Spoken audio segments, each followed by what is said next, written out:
Hi, and welcome to Ivy English. I'm Karen. And I'm Steven. And Steven is new to our program. Steven, can you tell us just a little bit about yourself? You did yesterday, but maybe some people didn't tune in yesterday. So I'm originally from Virginia in the United States, and I've been living in Taiwan for the past 10 years. And your background in a nutshell? Background in a nutshell is my mom is from the Atayal tribe, which is an Aboriginal tribe in Taiwan, and my father is from Kaohsiung, but his parents are from China, mainland China.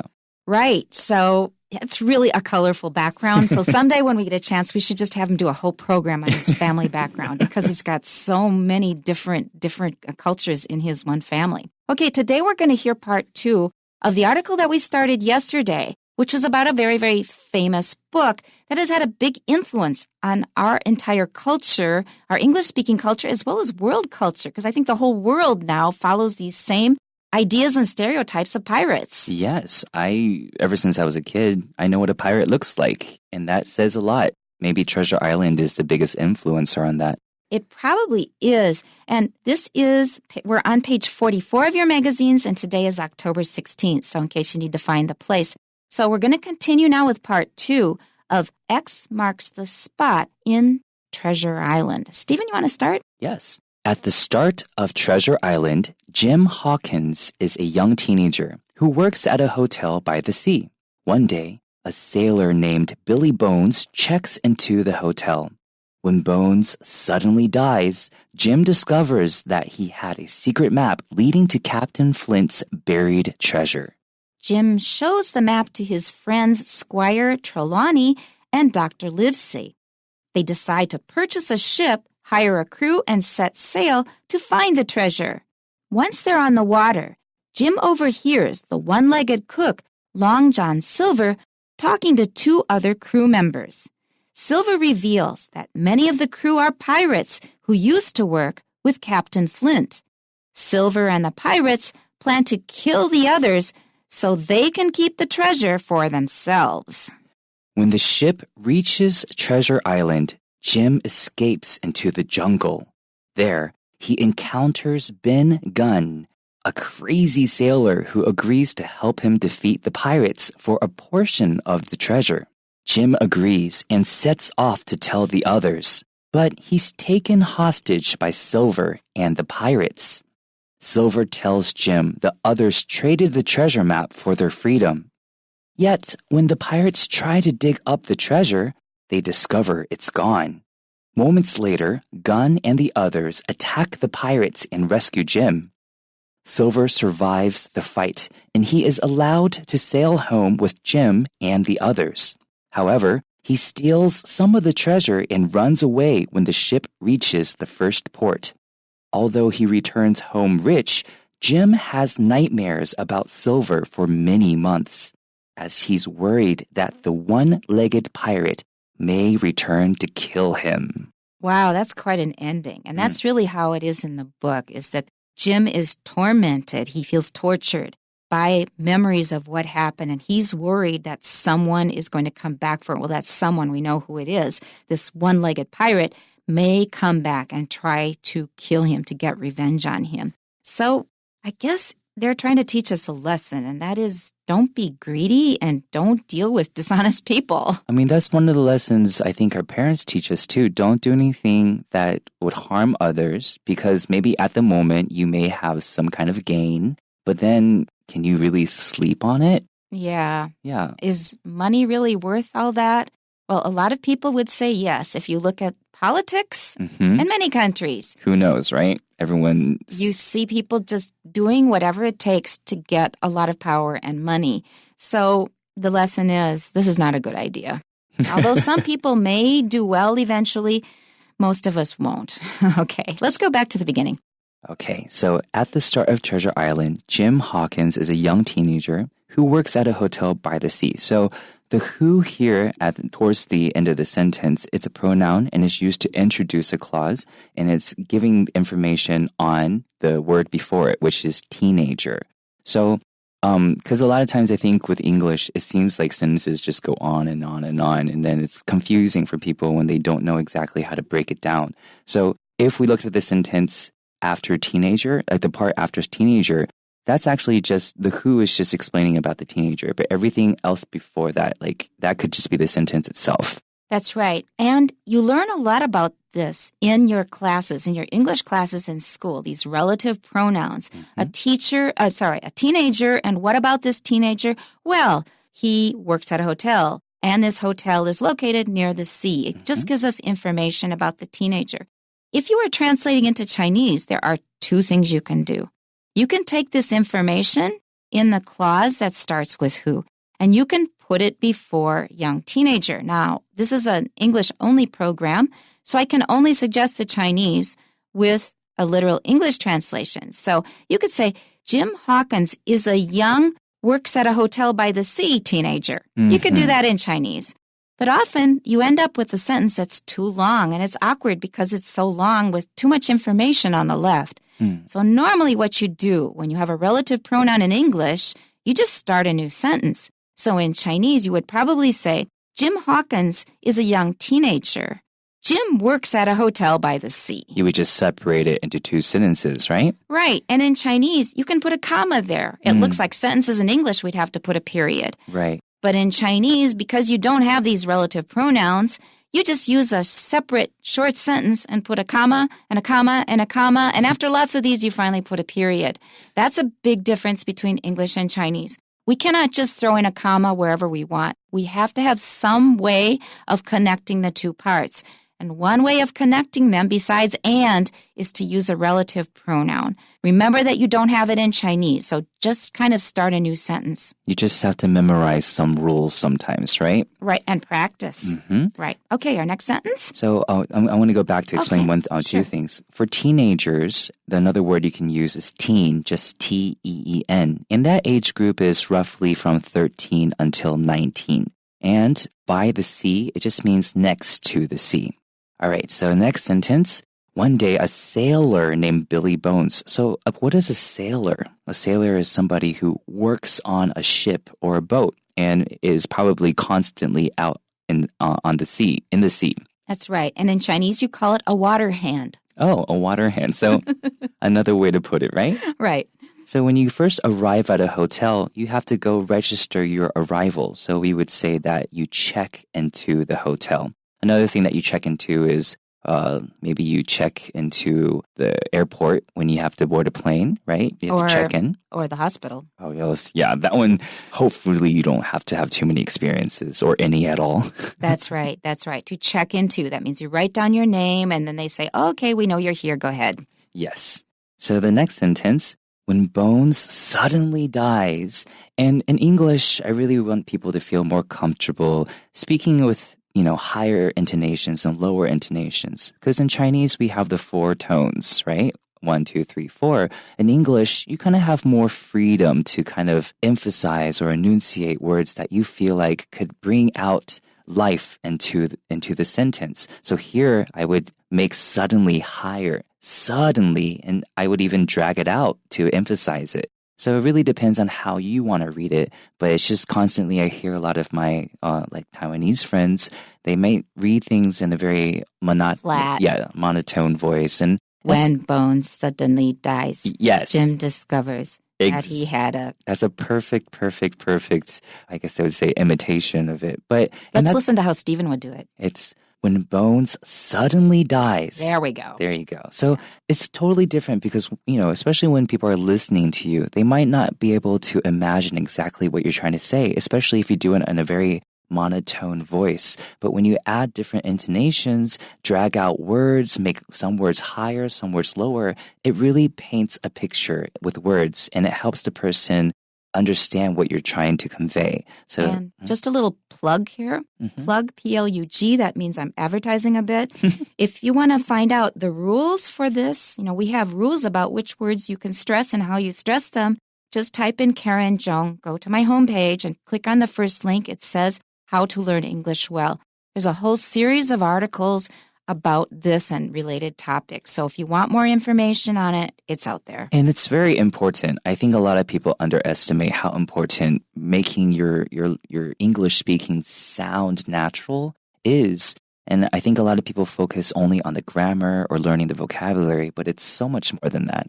right? To be honest, we can't blame the students of course. because they have gotten almost no listening training. Yes. So you need listening. Don't blame your teacher. You may not get it in school. You have to do it yourself. Well, if you're listening to our program, you're doing well. Exactly. Okay, and then in the second half of the last sentence, Jim discovers that he had a secret map leading to Captain Flint's buried treasure. So when it's a buried treasure, it means it's probably either underground or it's in a place that you have to go dig for it. So you have to go look for it. It's not out in the open. Or the treasure would not be around. Yes. It would be in someone's house. Exactly. No one's going to just leave treasure untouched. That's right. Okay, next paragraph. Jim shows the map to his friends Squire Trelawney and Dr. Livesey. Now, these are unusual names. I had to look up the second one, Dr. Livesey. It's not Dr. Livesey. I checked. So Jim has this map now, and he's thinking, well, I would really like to go and get that treasure and try to get it anyway. And so he has to ask some friends what they think and see if they can help. So he takes this map, and he has a friend named Squire Trelawney. And Squire is a title, so look it up. I can't give any Chinese. I don't know the Chinese word for it anyway. So it's a title. Somebody who used to serve in the court or serve for nobility for people with position was called a squire. And his name is Trelawney and Dr. Livesey. And the next sentence, they decide to purchase a ship, hire a crew, and set sail to find the treasure. Now, this sounds like it's so easy. Oh, I'm going to go buy a ship. Okay, we bought a ship. Let's go buy it. Let's go pay for a crew, find a crew, and start paying them their salaries, hire a crew. They make it sound so easy, but let's just do it later, Karen. Let's just pool. I've got some cash in my purse now. Let's see what we can get. So you go and purchase, which is to buy a ship. But I'll mention there's a less common usage of the word purchase, which means friction. So that means like when you're standing on the floor and you're trying to push something, your feet might slip. Right. If your feet slip, there's not enough friction. Maybe you're wearing really slippery socks or something on a shiny floor. You will not have purchase. There's not enough friction for you to stay in the same place while you're pushing this heavy box. That's another meaning of purchase. In America, we usually say friction, but you can also say purchase. Well, you learn something new every day because I didn't even know that as a native English speaker. Because it's more common in British English. We use it in American English, but not so often. But that's another meaning of the word purchase. It's a noun. Also, the word crew here, I often have a lot of my Taiwanese friends, they'll say they don't know what that word means. And it's basically a group of people who work together. So in this situation, it's the people that work on the ship. Right. And the expression that first popped into my mind was the cleaning crew. Okay. So it's a group of people who clean up after you've made a mess of someplace. That's the cleaning or the cleanup crew. And then to set sail, that means to get on the boat and start sailing, start going somewhere in a ship. And they thought that they might be able to find the treasure. So that was their goal, to find the treasure. Once they're on the water, Jim overhears the one-legged cook, Long John Silver, talking to two other crew members. Now, these people that you hire to go find treasure, they're going to know what you're about. And if they're not very honest people, they may actually double-cross you. So that's exactly what happened. So now they have already started their trip. They're on the water. And Jim hears something that other people are saying. When you say overhears, that means the person was not talking to you, but you happened to hear what they said. Either they were being too loud or you were being nosy. Right? Exactly, or both. So they were talking too loud, they were not being careful, and you were being very nosy, N-O-S-E-Y, nosy, or snoopy, S-N-O-O-P-Y. Like the character. Like the character, like the dog. That means you are putting your nose in other people's business. You're paying attention to what other people are doing when it doesn't concern you. So he happens to hear them speaking. The cook has only one leg. Probably you lost it in a fight, or maybe got bitten off by a shark, who knows? And his name is Long John Silver, and that's a familiar name. He's a character who's known to anybody who knows anything about pirates. And he was talking to two other crew members, so two other people who were working on the ship that Jim and his friends had hired. Right. So like we said earlier, the word crew, if they're part of the crew, they are a crew member. And at the beginning of that sentence, once, that word, I often hear a lot of my friends say, they don't get it. Once just means one time, right? Well, in this situation, it doesn't mean one time. It means when, at that moment, immediately when they were on the water. So watch Soon out for after, that. Yeah. Good. All right. So crew members, we don't say crews. Crews would mean different groups of people. Yes. But if they are people who are part of the same crew, we have to add the word member. And then we can add S. So crew, plural is crew members. Just like vocabulary. Don't say, I have to learn a lot of vocabularies today. It should be vocabulary. Right? A lot of vocabulary. Or you can say vocabulary, words. Words, right? Or like faculty, people who teach somewhere, faculty members.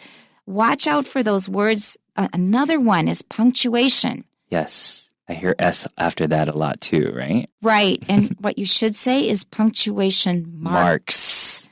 You can add S to marks, but not to punctuation. Even my own students, I've told them umpteen times, and they still make this mistake. So watch out. They'll learn eventually, right? I wonder when. Okay, so he heard that Long John Silver, the cook, and he has only one leg, he was talking to two other people working on the ship.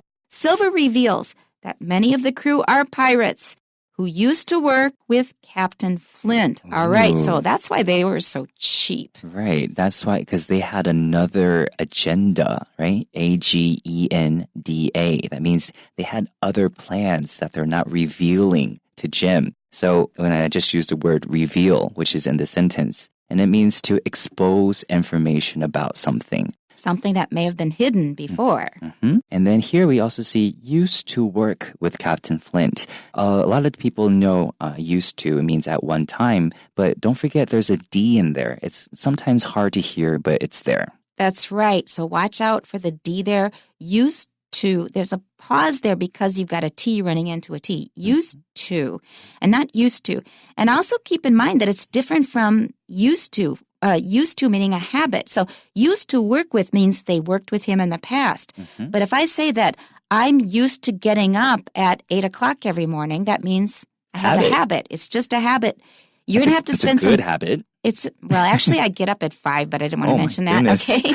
Okay. or 6. 6 is more like it. So super healthy. Right. So look out for used to. Used to can mean something happened in the past regularly, or it can also mean a habit. And you'll ask what the difference is. We don't have a lot of time to spend on this because a student who asked me this, even after I explained it a long time, they still didn't get it. So look it up online. The difference between used to, I'm used to having breakfast at 6:30, or I used to work with John. Those are two different things. Look it up if you need to. Next sentence. Silver and the pirates plan to kill the others so they can keep the treasure for themselves. So they don't really care about their salary being low because they're expecting to get a lot more money from another source later. Right. And then the others here, you could also say the other people, but a lot of times we just take out people and we just make others plural. All right. So something very dangerous is brewing, B-R-E-W-I-G. B-R-E-W-I-G, that means they are coming up with a plan. Like coffee brewing, right? Yeah, okay. So when the next sentence, the first sentence of the third paragraph, when the ship reaches Treasure Island, when we think reach, we think of our arms reaching for something, where you want to touch something, right? Well, when here it's not a hand, it's a ship. So that means when it gets to a certain place. Or arrives at a certain place.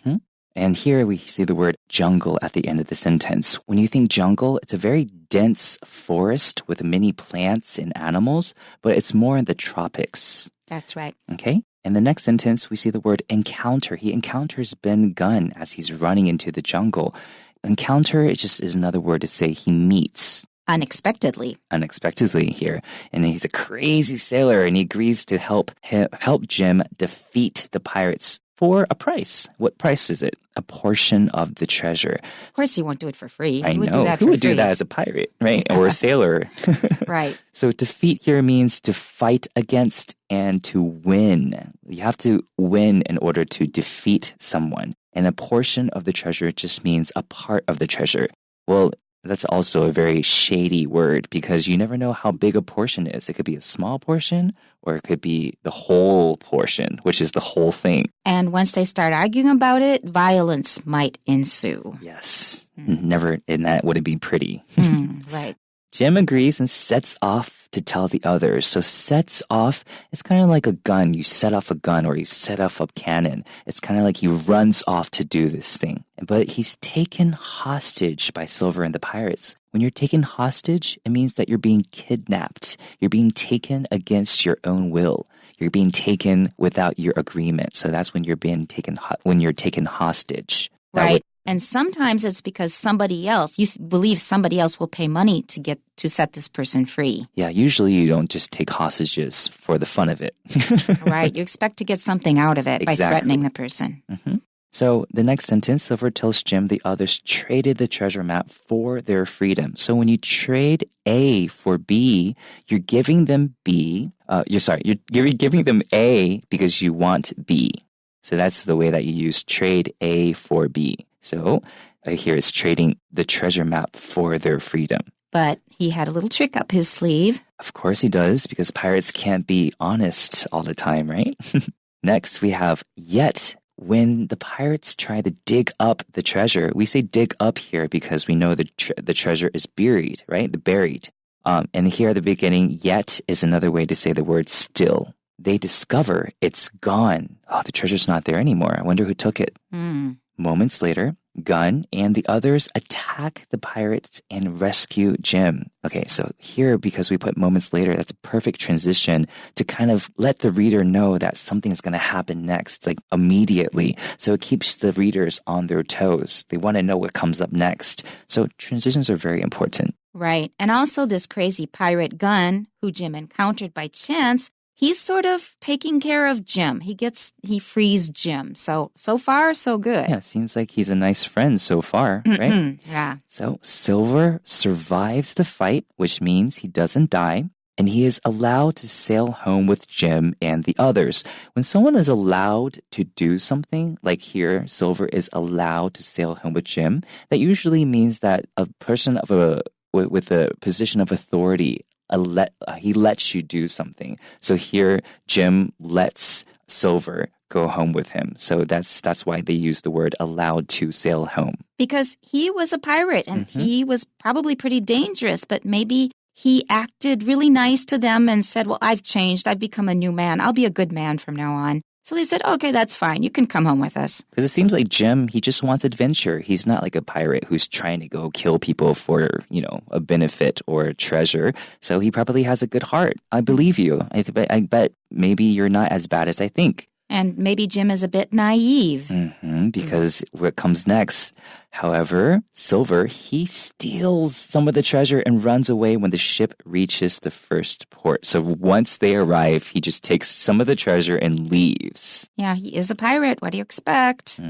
Okay. So even though Silver leaves, Jim, once he gets home rich, he still has nightmares about Silver for months. So nightmares are dreams that are really bad. Sometimes you wake up with a lot of sweat on your forehead and you're scared. That's because you had a bad dream. You had a nightmare. And why is he having nightmares? Because he's so afraid that the one-legged pirate, Silver, may return to kill him one day. Because once something really dangerous has happened to you, you lose a sense of control. You're afraid that it could come back and do even more damage next time. And if you're always afraid of something terrible happening to you, you will never be at ease. Oh, man, that's not a way to live, huh? No, not at all. And so that's kind of the not so wonderful ending. He was safe, he got home, and he had his money, but he was always probably kind of miserable because of all that fear. But maybe there's a lot more details when you actually read the whole novel, Treasure Island. So hopefully after our 2 lessons of these past 2 days, you'll want to pick up the really classic novel and see what really happens to Jim Hawkins. Right. That's a good idea. And actually, I advise you to get the simplified version of the novel because the original is really quite difficult. You can get an audiobook that will help, but it's much better to get a simplified version. You'll understand it more easily and still enjoy the book and learn lots of English. That sounds good. And that's it for today. Tune in.